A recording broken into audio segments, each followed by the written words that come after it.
इस जन्म में तो चलो वृंदावन मिल गया, धाम मिल गया, संत मिल गए, भारत देश मिल गया। अगले जन्म में पता नहीं कहाँ तुम जन्म लोगे, क्या बनोगे, किस नाली का कीड़ा बनते हो या किस जगह जाके क्या काम करते हो। पैसा पाके तुम ना जाने क्या क्या करने लग जाओ, शराबी बन जाओगे, स्त्री पुरुष के गामी बन जाओगे और इसी दलदल में पड़े पड़े फिर मर जाओगे। फिर ये 84 का चक्कर तुम्हारे सामने मुंह फाड़े खड़ा हो जाएगा। मोक्ष का दरवाजा ये मनुष्य का शरीर है, साधन धाम मोक्ष कर द्वारा। ये शरीर क्या है? मोक्ष का शरीर, मानव शरीर क्या है? मोक्ष का द्वार है, मोक्ष का द्वार। भैया ये मानव शरीर क्या है मेरी माँ? मोक्ष का द्वार है। इस शरीर को पाकर मोक्ष ना पाए तो घाटा हो गया कि नहीं कंपनी को? बोलो हाँ। हाँ जी।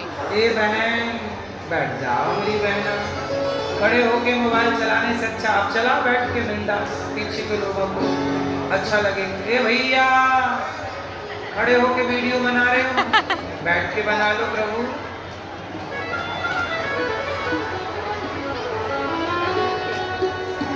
तो बात समझ में आई कि नहीं? क्या समझ में आया? ये शरीर क्या है? शरीर क्या है? मोक्ष का द्वार। द्वार तो पाओगे कि नहीं? जो मोक्ष पाया वही समझदार है, वरना सारे बेवकूफ हैं, संसार के कचरे के पीछे भागते रहे। क्या मिला? शरीर पाके, मानव तन पाके मोक्ष ना पाया, प्रभु को ना पाया तो क्या पाया? किसे देखें? कन्हैया तुम्हें एक नजर देखना है, जिधर तुम छिपे हो उधर देखना है, जिधर तुम छिपे हो उधर देखना है, कन्हैया तुम्हें एक नजर देखना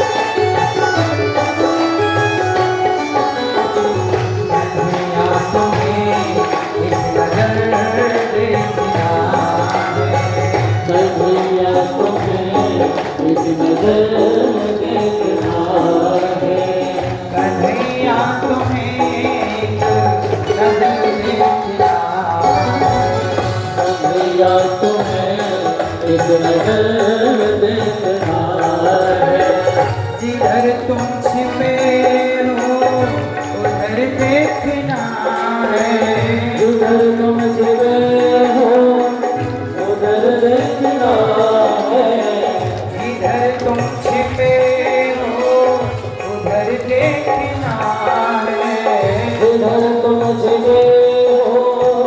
उधर देखना है, कन्हैया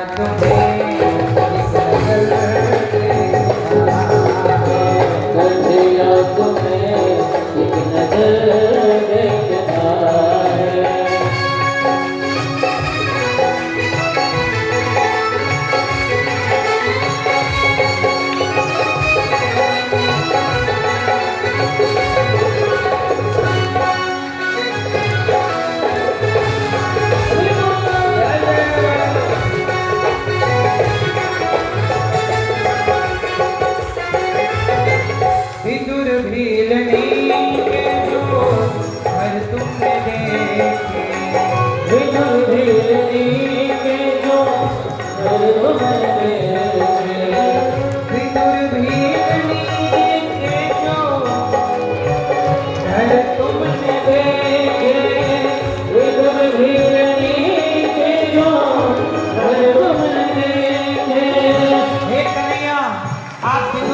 घर गए, भीलनी शबरी के घर गए तो बताओ क्या हमारे घर का पता भूल गए हो कन्हैया? विदुर भीलनी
उबारा था जिस कर से सीधे और गजे को, उबारा था जिस कर से सीधे और गजे को, जिन हाथों से जटायु और गजराज को उबारा, उन हाथों का हुनर हमें कब दिखाओगे गोविंद, हमें कब उबारोगे।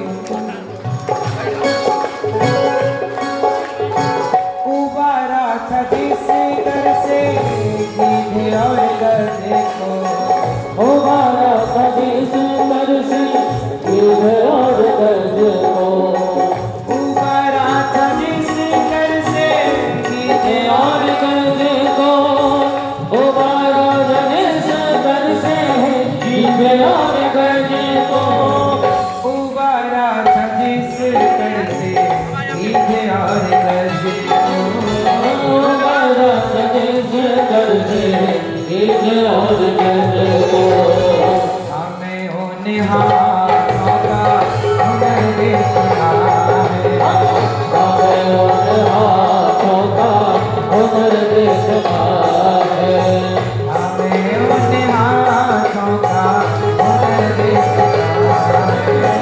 हमें उन हाथों का हुनर देखना है।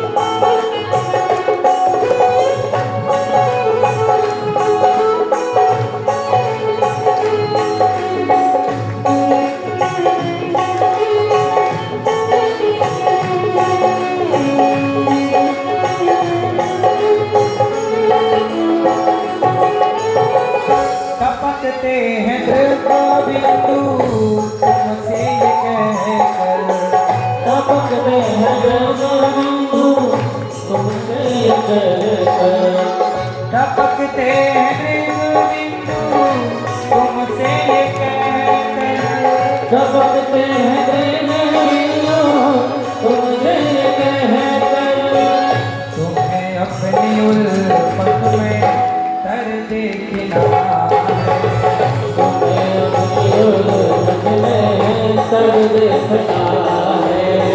कन्हैया तुम्हें एक नजर देखना, कन्हैया तुम्हें नजर देखना है। एक नजर देखना, एक नजर देखना, एक नजर देखना, एक नजर देखना, एक नजर देखना, एक नजर देखना, एक नजर देखना, एक नजर देखना। कन्हैया तुम्हें नजर देखना, कन्हैया तुम्हें नजर देखना है। जिधर तुम छिपे हो उधर देखना है, उधर तुम छिपे हो उधर देखना है। जिधर तुम छिपे हो उधर देखना है, जिधर तुम छिपे हो उधर देखना है। कन्हैया तुम्हें एक नजर देखना है। कन्हैया तुम्हें नजर देखना है। कन्हैया तुम्हें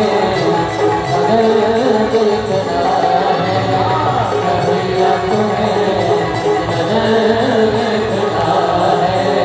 कन्हैया तुम्हें नजर देखना है। कन्हैया तुम्हें नजर देखना है। कन्हैया तुम्हें नजर देखना है। कन्हैया तुम्हें नजर देखना है। विदुर भीलनी के जो घर तुमने देखे, विदुर भीलनी के जो घर तुमने देखे, तो तुमको हमारा भी घर देखना है। कन्हैया तुम्हें एक नजर देखना। तो मैया अपने पास क्या रखोगी? ना पाप ना पुण्य, क्या रखोगी? अपने पास क्या रखोगी? अपने पास रखो भगवान को, बाकी सब कुछ भगवान के पास रखो। हमारी बैंक कृष्ण है। सॉरी हरे कृष्णा। हमारी बैंक भगवान, सब कुछ भगवान की बैंक में हो, भगवान के लॉकर में सब कुछ रखो। ईश्वर के लॉकर में सब रखो। हाँ? मैया ओ मेरी पीली मैया, कर जाओ मेरी माँ।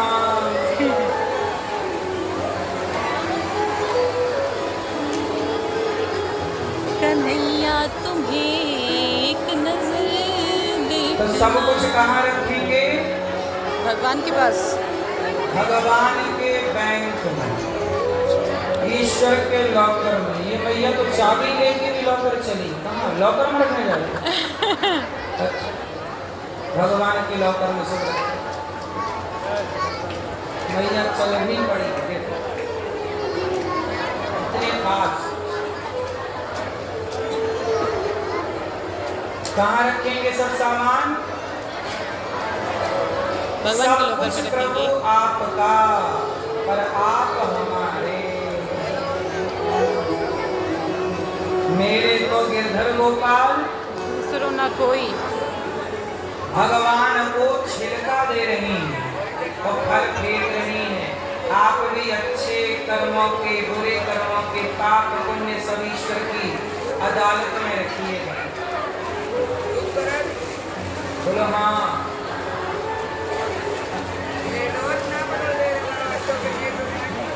आप भी ध्यान से समझिएगा विषयों को, अपने पास रखेंगे। इसलिए ये दास जो भी पुण्य करता है, जो भी पाप होते, प्रभु गलती हो गई, अपराध में मैंने यदि कोई पाप किया है तो उसे मैं भोगने को तैयार हूँ, पर जो भी पुण्य है वो आपके चरणों में। और पाप जो है यही इसी जन्म में सब भोग लें, अगले जन्म के अगले बार पाप पुण्य के चक्कर में अगला जन्म ना लेना पड़े।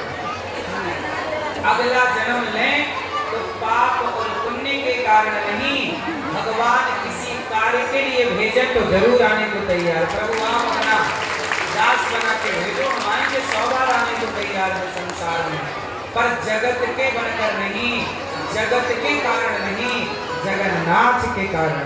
जय जगन्नाथ। हम बार बार संसार में आए, काम करें, कथा सुने सुनाएं, भक्ति करें कराएं, लेकिन पाप पुण्य के कारण ना आना पड़े। तुलसीदास जी आए तो पाप पुण्य के कारण नहीं, भगवान की कृपा के कारण आए। रामचरितमानस को प्रकट करना खाते चले। मीराबाई आई तो पाप पुण्य के कारण नहीं, भगवत इच्छा से आई, प्रचार करके भक्ति कर चली गई। ये लोग मुक्त हैं, आए भगवान का कार्य किया, चले गए। सूरदास जी, कबीरदास जी, रैदास जी, रसखान जी, ये सब कोई पाप पुण्य के कारण नहीं आए, ये केवल आए, भक्ति का प्रचार किया, काम किया। नरसिंह जी आए, प्रचार किया। ऐसे ही हम भी आए, भगवान के दास बनकर, पाप पुण्य लेकर ना आए। ना पाप भला, सुनो मेरी माँ, ना पाप भला ना पुण्य भला, दोनों ही बंधन है। समझदार लोग पाप पुण्य को अच्छा नहीं पुण्य भी कोई अच्छी चीज थोड़ी है, इसलिए पुण्य करो और तुरंत भगवान के चरणों में अर्पण करूंगा। जो पुण्य हुआ तो आप कन्हैया तुम्हें ईश्वर रखेंगे। यही तो हुआ। एक कथा सुनी कि नहीं आप लोगों ने? पुण्य की पार्वती जी की एक कथा है, मैंने बचपन में सुनी थी ये कथा, बहुत छोटा था उस समय, तब सुनी थी, तब की अभी तक याद है, तो वो तो सुना दूं। हमारे गांव में इसी सावन के महीने में साधु लोग आए थे, उन्होंने सुनाई थी ये कथा। हम उस समय छोटे बच्चे थे, सब बैठे थे तो हम भी बैठ गए, तो सुना रहे थे, हम सुन रहे थे। अब किसको याद है हमें नहीं पता, पर हमें याद है। सुनो।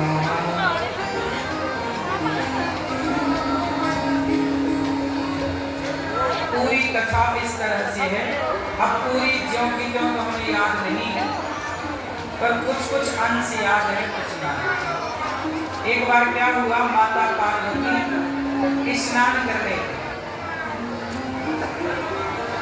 गंगा जी, माता पार्वती कर रही स्नान। कभी वहां एक छोटा बच्चा आया और वो भी वहां नहाने लगा। ये बात तब की है जब माता पार्वती का विवाह नहीं हुआ, अभी उन्हें शंकर जी नहीं मिले। ये तब की कथा है जब वो हिमालय की बेटी थी, अभी शंकर जी से इनका विवाह नहीं हुआ। तो ये तपस्या जंगल में, माता पार्वती ने जंगल में ही तपस्या की 10,000 वर्षों, बिल्व पत्र खाए। तो एक दिन की घटना है कि वो स्नान कर रही थी नदी कि तभी कोई बालक, जंगल में आदिवासी लोग, जंगली लोग रहते, तो उनका कोई बच्चा गया और वो जैसी नहाने गया, पानी में उतरा तो एक मगर ने उस बच्चे को पकड़ लिया। किसने पकड़ लिया? मगर ने पकड़ लिया। अब बच्चा चिल्लाए बचाओ। अच्छा, वहां और कोई नहीं था, माता पार्वती। माता पार्वती को कह रहा मैया बचाओ। माता पार्वती, वो बच्चे के लिए तो मैया ही है। पार्वती जी उस समय कुंवारी भले जी, पर माँ तो थी, मातृभाव से बच्चे ने पुकारा माँ बचाओ, मैया बचाओ। अब माता जी को दया आई, इस मगर ले जा रहा। माता पार्वती ने रोका, मगर रुक जा, छोड़ दे उस बच्चे को। पार्वती जी बोली छोड़। मगर बोला मैया मैं जानता हूं आप तो जगत की माता, जगत जननी हो, लेकिन एक बात बताओ, मैं ठहरा मगर, भाई मुझे तो जो मिलेगा खाऊंगा, मेरा स्वभाव ही है खाना। आप लोगों ने तो मुझे मगर बनाया, विधाता ने तो मगर बनाया, और मेरा स्वभाव जो मिल जाएगा मैं खाऊंगा। तो मुझे ये बच्चा मिला और मैं बच्चा खाऊंगा। आप मत रोको माता, मुझे बड़ी भूख लगी है, मैं मर जाऊंगा भूख से, आप रोक दोगी, अब मुझे खाने दो। अब बच्चा चिल्लाए माता बचाओ, मगर कहे कि मैं भूखा हूं, मैं मर जाऊंगा। अब या तो मगर मरे या तो बच्चा मरे। अब पार्वती पड़ गई धर्म में। तो पार्वती मैया बोली एक काम कर, तू बच्चे को छोड़ और मुझे खा। पार्वती मैया बोली तू बच्चे को छोड़ दे और मुझे खा। तो मगर बोला मैया एक उपाय और है, मैं आपको भी छोड़ सकता हूं और बच्चे को भी छोड़ सकता हूं। क्या उपाय है बताओ? पार्वती मैया ने कहा क्या चाहता है तू मगर? मगर बोला कि माता आपने घोर तपस्या की है, आपकी तपस्या इतनी ज्यादा है कि अब आपको शंकर जी मिलने वाले हैं पति के रूप में। तपस्या के बल, तप बल रचे प्रपंच विधाता, तप बल। एक काम करो कि आप सारा पुण्य मुझे दे दो, अब सोचिए उसी पुण्य से शंकर जी मिलने वाले थे और पुण्य ही दे देंगी तो शंकर जी की पत्नी बनने का सपना अधूरा रहता, क्योंकि बिना पुण्य के तो कुछ नहीं होता। आप लोग वृंदावन में बैठे हैं तो ये भी पुण्य किया होगा तब वृंदावन धाम मिला, बिना पुण्य के तो ये जय जय श्री राधे श्री राधे श्री राधे। पुण्य ही नहीं होते तो आप यहाँ क्यों आते? पुण्य ही नहीं होते तो मन भगवान में क्यों लगता? पार्वती जी बोली, ठीक तुझे मेरे पुण्य चाहिए तो एक काम कर, मैंने आज तक जो तपस्या करके पुण्य कमाया सारा पुण्य मैं तुझे देती हूँ, तो उस बच्चे को छोड़ दे। मगर ने बच्चे को छोड़ा, हाथ में जल लिया पार्वती मैया ने और जल लेके अपना सारा पुण्य के आज तक, हे ईश्वर आप साक्षी हैं, देवता साक्षी हैं, मैंने आज तक जितनी भी उपासना पूजा पाठ जितना भी जप तप किया सारा पुण्य मेरा इस मगर को प्राप्त हो गया।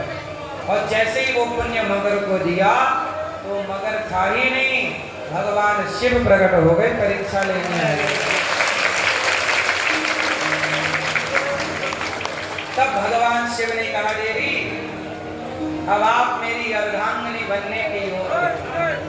पर पार्वती मैया बोली कि मैंने तो अपना पुण्य आपको दे दिया, आप भले मगर से आपको, अब मैं तो निष्पुण्य हो गई, अब मेरे पास कोई पुण्य नहीं, अब मुझे आप कैसे मिलेंगे? तब शंकर जी ने कहा कि जैसे धन का दान करने से धन बढ़ता है, ऐसे पुण्य का दान करने से पुण्य बढ़ता है। आपके पुण्य कई गुना बढ़ गए क्योंकि आपने पुण्य ही दान कर दिया। तो आप लोग ये मत सोचिए कि पुण्य भगवान को दे देंगे तो हमारे पुण्य कहाँ, हमारे पास थोड़ी रहेंगे। नहीं, जब ईश्वर को आप पुण्य का दान करते हैं तो वह पुण्य कई गुना बढ़ जाते हैं। इसलिए लोग पुण्य करके पुण्य का दान करते हैं। जो जप करेंगे, हे प्रभु जो जप किया तो श्रीमन्नारायण श्रीमन्नारायण श्रीमन्नारायण श्रीमन्नारायण वो जप किया और जप के बाद जो भी पुण्य हुआ, हे प्रभु सारा आपके चरणों में समर्पित, तुरंत पुण्य। अब आपने एक माला जपा, वो पुण्य कमाया माना की, तो वो पुण्य भगवान को दिया, तुरंत वो पुण्य कई गुना बढ़ गया। और पाप जो भी पाए, प्रभु हमसे अपराध हो गया, हमसे पाप हो गया, सांप की हत्या हो गई, चींटी की हत्या हो गई, पशु की हत्या हो गई, पक्षी की हत्या, मैंने अपने पाप से प्रभु किसी का मैंने दिल दुखा दिया, मैंने किसी का अपना मेरे वाणी से गलत निकल गया, मैंने पाप कर दिया, मेरी गलती हो गई, जो भी पाप किया, जब भगवान के आगे काम पकड़ के अपने पाप को बोलते हैं तो पुण्य बोलते हैं तो पुण्य कई गुना बढ़ जाता है। और जब भगवान को अपना पाप कहते हो और दोबारा पाप नहीं करते तो वो पाप तुरंत भस्म हो जाते हैं। ये हम नहीं कह रहे, रामचरितमानस में सन्मुख होहि जीव मोहि जबहि जन्म कोटि अघनाशहि तबहि। करोड़ों जन्मों का पाप क्यों ना हो मेरा और आपका, यदि पाप है और आपने भगवान के आगे जाकर कह दिया प्रभु मैं बड़ा पापी हूँ पर जैसा हूँ आपकी हूँ आपका हूँ, तो भगवान क्या करते हैं, अहम त्वा सर्व पापेभ्यो मोक्षयिष्यामि मा शुचा, तेरा सारा पाप नष्ट करके तुझे मोक्ष का अधिकारी बना दूंगा। आपको पाप से मुक्त केवल भगवान कर सकते हैं और कोई नहीं कर सकता। इसलिए जो भी करो भगवान के चरणों में, जो पैसा कमाओ भगवान को दो, जो भी वस्तु लाओ पहले भोग भगवान को, सब कुछ ही प्रभु सब आपका, कुछ भी ये ना कभी ये घमंड ना है कि ये मेरा, सब कुछ आपका। नाथ सकल संपदा तुम्हारी, मैं सेवक समेत सुत नारी। पीली मैया काहे खड़ी हो, बैठ जाओ जल्दी से।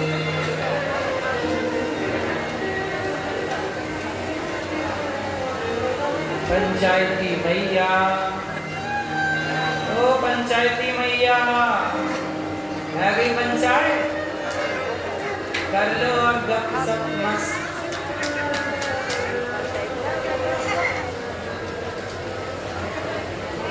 तो विदुर जी के घर भगवान गए छिलके खा रहे हैं, तब तक विदुर जी आए और विदुर जी ने देखा छिलके खा रहे। अरे देवी क्या किया? भगवान को आपने छिलके खवा दिए। 56 भोग परोसने लगे, लो प्रभु ये खाओ, ये खाओ, ये खाओ। जब 56 भोग परोसे गए तो भगवान ने खाते हुए कहा, काका जी जो स्वाद मुझे उन छिलकों में आया वो आपके 56 भोग में नहीं।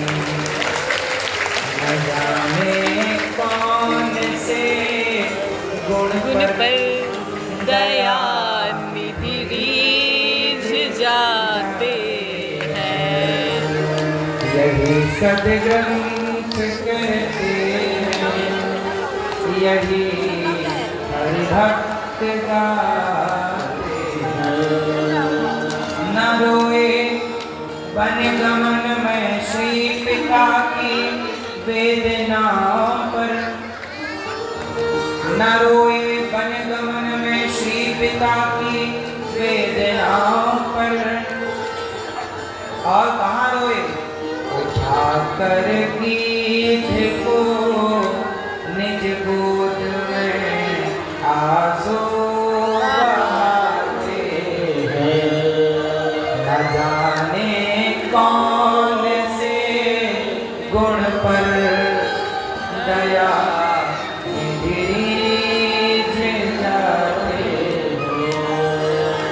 पता नहीं हमारा कौन सा गुण भगवान को अच्छा लगता है।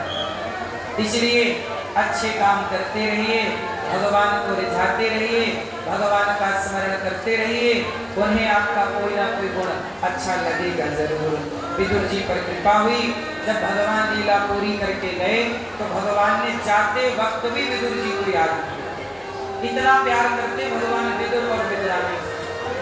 तो विदुर जी मैत्रेय जी के पास गए और कहा, सुखाय कर्माणि करोति लोको न तैः सुखं वान्यदुपारवं वा विन्देत भूयस्ततैव दुःखं यदत्र युक्तं भगवान् वदेन्नः। सारी दुनिया सुख के लिए कार्य करती है, सुखाय कर्माणि करोति लोको। विदुर जी ने मैत्रेय जी से कहा, संसार में दुख क्यों मिलता है प्रभु, और भगवान के अवतार के हेतु कारण क्या है? तब मैत्रेय जी ने कहा, विदुर जी ये संसार का नाम दुखालय है, यहाँ जो आया है उसे दुख उठाना ही पड़ेगा। क्यों भैया? बिना दुख उठाए आपको यहाँ कुछ नहीं मिलता।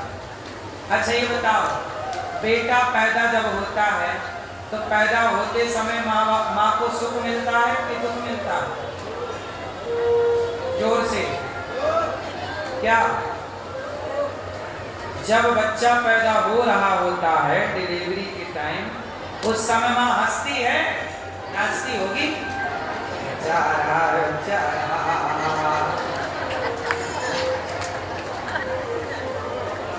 क्या करती है? रोती है। बोलो हाँ। बिना रोए ना तुम्हें बेटा मिला, ना बिना रोए तुम्हें ये संसार मिला। बच्चा पैदा होता है तो पैदा होते पहले आप भी रोए, हम भी रोए, सब रोए। बिना रोए ये जगत नहीं मिला। सोचिए जगत के लिए रोना पड़ा तो जगन्नाथ के लिए भी तो रोना ही पड़ेगा।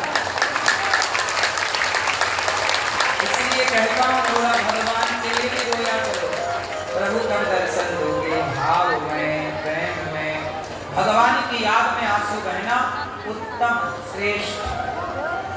कन्हैया को एक दिन, कन्हैया को एक रोज रोकर पुकारा, कृपा पात्र किस दिन बनूंगा तुम्हारा। हे प्रभु कब तुम्हारा बनूंगा? रो करके भक्त ने पुकारा। रोना भी अच्छा है ना मेरी माँ।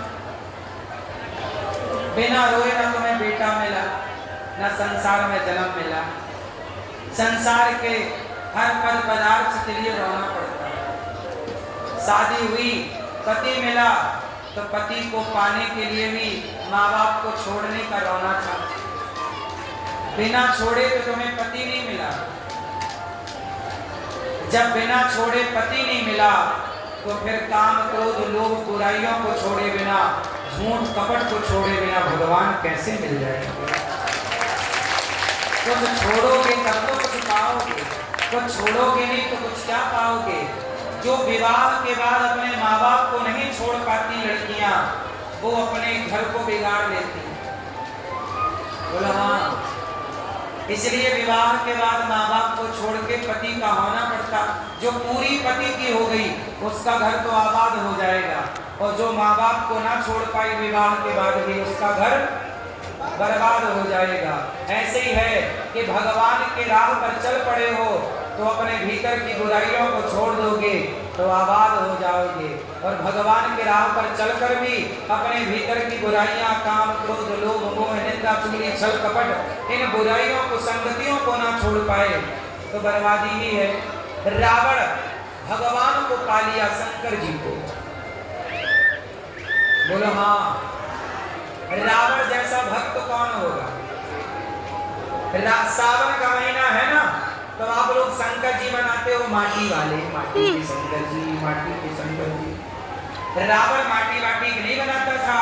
रावण तो बोल रहा शंकर जी आ जाओ महीने भर के लिए, सावन आ गया। तुरंत शंकर जी को बुलाता, बिठाता और डायरेक्ट शंकर जी को श्रृंगी से अभिषेक करता। ऐसा था रावण। वो शंकर जी माटी के नहीं बनाता, सही के शंकर जी को लाता। बोलो हाँ, वो शंकर जी आते, बैठकर अपना अभिषेक करवाते, और अभिषेक हो जाए प्रणाम करे रह जाओ। ऐसा था भक्त तो था ही। शंकर जी भी मना नहीं कर पाते थे, क्योंकि जैसा था भक्त ही था। भगवान तो भक्तों के अधीन होते हैं ना। तो रावण ने वश में कर रखा था शंकर जी को, लेकिन भगवान की भक्ति के राह पर चलने वाले रावण के मन में भी काम का विकार उत्पन्न हो गया। कौन सा विकार? काम का। वो दूसरे की नारियों को गलत दृष्टि से देखने लग गया, जबकि भक्त था, पर भक्त होकर भी पराई औरत को ताकने लग गया। सीता मैया का मौका मिला तो उठा के ले आया लंका में, बस खेल खत्म। आप भगवान की ओर जब चल पड़े हैं, तो जब पति की तरफ चल पड़ी हो तो पिता का त्याग कर देना धर्म। त्याग मतलब ऐसे नहीं सदा के लिए छोड़ दो, पर पति की बन जाओ, पति माँ बाप को ध्यान रखो, ख्याल रखो, ठीक है, पर दिन भर ना लगे रहो माँ बाप में। तो भगवान की राह पर जब चल ही पड़े तो फिर काम से मन हटा लेता रावण। पराई औरत से तो हटा ही लेता। खुद की पत्नी थी, खुद की पत्नी के साथ रहता, क्या बुराई थी? पर जब भक्ति के राह पर चलकर भी मन जब काम की तरफ भागा तो सर्वनाश हो गया कि नहीं उस भक्त का भी। उस भक्त रावण का भी कोई आदर नहीं करता, सब उसके पुतले जलाते हैं। जबकि वो इतना बड़ा भक्त था कि आज पूरी धरती में रावण के जितना भक्त कोई हो ही नहीं सकता। बोलो हाँ। पर भक्ति की राह पर चलकर भी उसने काम से हार स्वीकार, काम से हार गए। इसलिए कहता हूं आप भक्ति की राह पर चलें, पर अपने मन को, अपनी इंद्रियों को कंट्रोल, क्योंकि आप भक्त हैं इसका मतलब ये नहीं कि तुम्हारे 100 गुनाह माफ हो जाएंगे। अवश्यमेव भोक्तव्यम। रावण को भोगना पड़ा तो हम क्या? हम भक्ति की राह पर चल रहे हैं, इसका मतलब ये नहीं कि हम पराई स्त्रियों को गलत नजर से देखना शुरू कर दें। दृष्टि सबके लिए, शास्त्रों वाली दृष्टि सबको चाहिए। भक्ति के रास्ते पर चलो, भगवान के बनो। जैसे जैसे भगवान के बनते चलो, वैसे वैसे संसार से मन हटाते चलो। काम से, क्रोध से, लोभ से, जगत से मन हटता चले, और जगन्नाथ में धीरे धीरे मन लगता चले। इसी से भला जगन्नाथ में मन लगा के भी जगत में मन लगा रहा तो ना घर के रहोगे ना मैया इसको पूरा समझो। पूरा ये है कि देखो, इसलिए हमारे यहाँ 4 भागों में बंटवारा हुआ है। हमारे यहाँ होता ब्रह्मचर्य आश्रम, गृहस्थ, वानप्रस्थ और संन्यास। जब तक आपकी जवानी है, आपके बेटा बेटी छोटे हैं, तब आप ना भगवान से थोड़े से जुड़ जाओ बस। बाकी आप बेटे का जिम्मेदारी पूरा करो, बेटी की जिम्मेदारी पूरी करो। भगवान ने तुम्हें जिम्मेदारियां भी तो दी है ना, बेटे को पढ़ाओ लिखाओ, काबिल बनाओ, भगवान से भी जुड़े रहो, पर गृहस्थी के कर्तव्य करो, माँ बाप की सेवा करो, सास ससुर की सेवा करो, बच्चों को संस्कारवान बनाओ। लेकिन जब बेटा बेटी बड़े हो जाए, शादी ब्याह हो जाए, जब उनका घर बन जाए, बस जाए, सेल्फ डिपेंड बच्चे हो जाए, आत्मनिर्भर हो जाए, शादी ब्याह के बाद बच्चे कमाने लग गए, तब आप दोनों बुढ़ा बुढ़ी, तब आप दोनों फिर आधा नहीं, फिर पूरा मन भगवान के चरणों में समर्पित कर दो। पहले आधा मन लगाना। पहले हम तो कहते हैं जवानी लड़कपन में आप ईश्वर में 10% मन लगाओ, शादी होने के बाद 25% मन लगाओ ईश्वर में। शादी होने के बाद जब तुम्हारे बच्चे हो जाएं, थोड़ा बच्चों की परवरिश करो, पर ये याद रखना कि ये बच्चे हमारे नहीं भगवान के। अब थोड़ा और मन ईश्वर में लगाओ, 50% आप ईश्वर से जुड़ जाओ। पर बच्चे बड़े बड़े हो गए, जब तक बच्चे छोटे होते हैं ना, तो बच्चों को लाड लड़ाना है, प्यार करना ठीक भी है, पर बच्चे छोटे ही अच्छे लगते हैं। बच्चे बड़े होने के बाद तो वो आंख दिखाने लग जाते हैं। बोलो हाँ। इसके बाद जब बच्चे थोड़ा बड़े हो जाएं, तो 50% मन भगवान में लगा देना। जब बच्चे शादी ब्याह हो जाए बच्चों का, तब आप 75% मन भगवान में लगा देना। और जब बेटा बहू तुम्हें आंख दिखाने लग जाए, तब पूरा 100% मन भगवान के चरणों में लगा देना और सदा के लिए भगवान। क्योंकि आप लोगों के बारे में मुझे पता है, आप लोग रावण की जब तक लात नहीं पड़ी विभीषण, तब तक विभीषण राम की शरण में। कुछ लोग होते ही हैं कि लात खाने के बाद अटकल आती। बोलो हाँ। अब परसों नरसों यहाँ एक आदमी आया, गुरुजी अब मुझे आप अपनी सेवा में रख लो, मैं आपका बन के भजन करूंगा, यहीं रहूंगा, घर नहीं जाऊंगा, यहीं रह के भजन करूंगा, भगवान का भक्त भजन करूंगा, मुझे नहीं जाना। क्यों नहीं जाना? अरे बोले पत्नी मेरी इज्जत नहीं करती, देखती भी नहीं। तो देखो ये भगवान की शरण में कब आए? जब पत्नी ने इनको देखना बंद कर दिया, बेटे ने देखना बंद कर दिया। और जब तक बेटा बेटी पत्नी देखते रहते, तो ये काहे पहुंचता वृंदावन? ये तो वहीं तलवे चाटता। बोलो हाँ। इसलिए थोड़ा ठोकर भी जरूरी है, भागे वृंदावन की तरफ। नहीं तो आदमी बुढ़ापे भर बूढ़े बूढ़े लोग, आपने देखा नहीं, सिर हिल रहा है, फिर भी चाबी लिए घूम रही है मैया, सही जगह जा रही है, चाबी हाथ हिल रहा, खोल नहीं रही है, फिर भी बुढ़ावे ने चाबी। ये नहीं कि माला जब सीताराम सीताराम, ये उम्र तुम्हारी चाबी थामने की है कि माला थामने की है? बूढ़ी बूढ़ी डोकरा, बूढ़े बूढ़े आदमी, हाथ हिल रहा, चाबी सही जगह घुस नहीं रही है, खोल नहीं रही है ताला, अब फिर भी चाबी लेके सोते हैं तकियों के नीचे।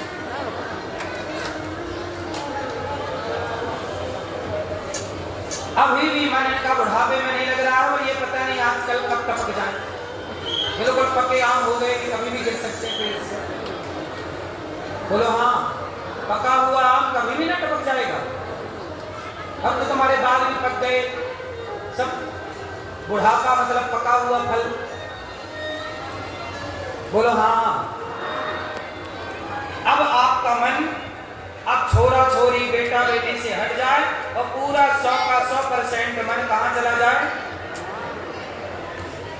यही आपके जीवन मरण का रहस्य है। जीवन जियो, जियो तो कर्तव्य पूरे करते रहो अच्छे, और मरो तो पूरे समर्पण भाव से भगवान के हो। प्राण जाए तो तब जाएं। कब जाएं? इतना तो करना स्वामी जब प्राण तन से निकले, गोविंद नाम लेकर मेरे प्राण तन से। आना जरूर आना, राधे को साथ लाना, मुरली मधुर बजाना, जब प्राण तन से निकले। इतना तो करना स्वामी जब प्राण तन से निकले, गोविंद नाम लेकर मेरे प्राण तन से निकले। श्री यमुना जी का तट हो, मेरा सांवरा निकट हो, मेरे मुख में तुलसी दल हो, जब प्राण तन से निकले। इतना तो करना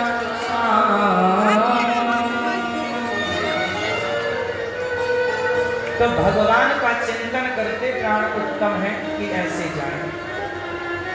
भगवान नारायण की नाभि से कमल उत्पन्न हुआ, कमल में ब्रह्मा जी प्रकट हुए और ब्रह्मा जी ने ये सृष्टि प्रारंभ की।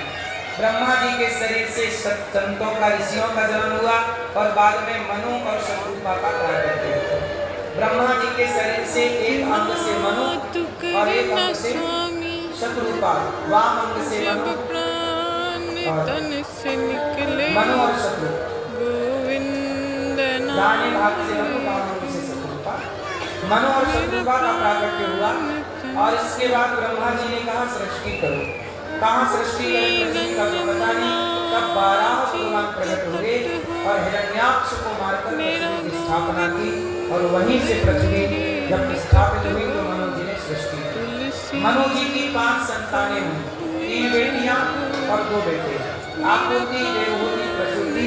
आकृति का विवाह रुचि प्रजापति से हुआ, जिनके यहाँ यज्ञ भगवान यज्ञ पुत्र बन के आए और दक्षिणापुत्री बनकर आए। देवहूति का विवाह करदम जी से हुआ। करदम जी का विवाह माता देवहूति से हुआ और देवहूति के 9 बेटियां हुई करदम जी के द्वारा। करदम देवहूति के 9 बेटियां हुई। 9 बेटियां ब्रह्मा जी के 9 मानस पुत्रों के संग, 9 पुत्रों के संग विवाही हुई। कला का विवाह मरीचि से, अनसुईया का विवाह अत्रि से, श्रद्धा मैया का विवाह अंगिरा ऋषि से, हविर्भू का पुलस्त जी, गति का पुला, ऐसे 9 बेटियों का विवाह कर दिया। अब वहां से करदम जी बोले देवी बेटी हो गई, अब मैंने अपना कर्तव्य पूरा किया, विवाह कर दिया, आज्ञा दो।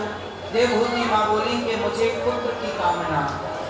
तब भगवान नारायण ही उनके पुत्र बन करके भगवान कपिल देव जी के रूप में प्रकट हुए। बोलिए कपिल देव भगवान, जिन्होंने अपनी माता को सांख्य शास्त्र का उपदेश किया।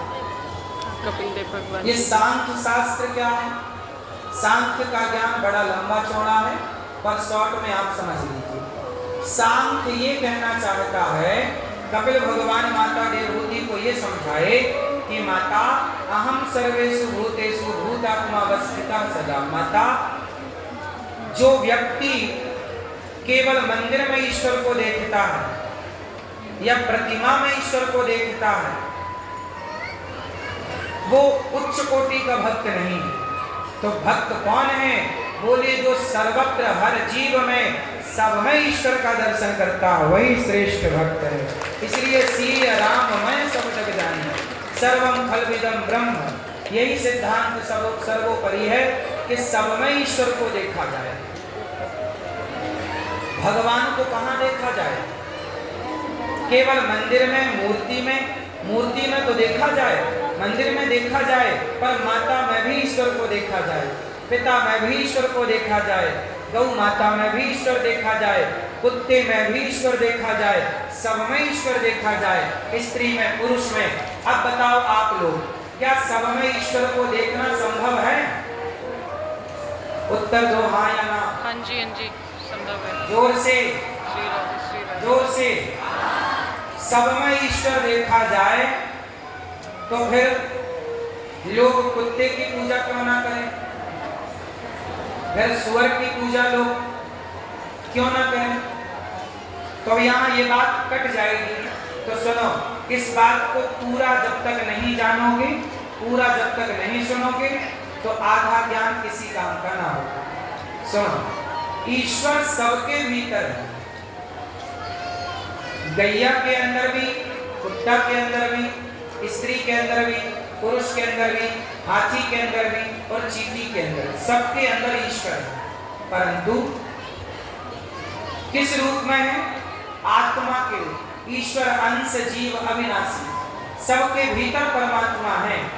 परंतु गधे के अंदर ईश्वर तो है, इसलिए हम गधे को सताएं ना, पर गधे की पूजा नहीं कर सकते, क्योंकि उसका स्वरूप गधे का।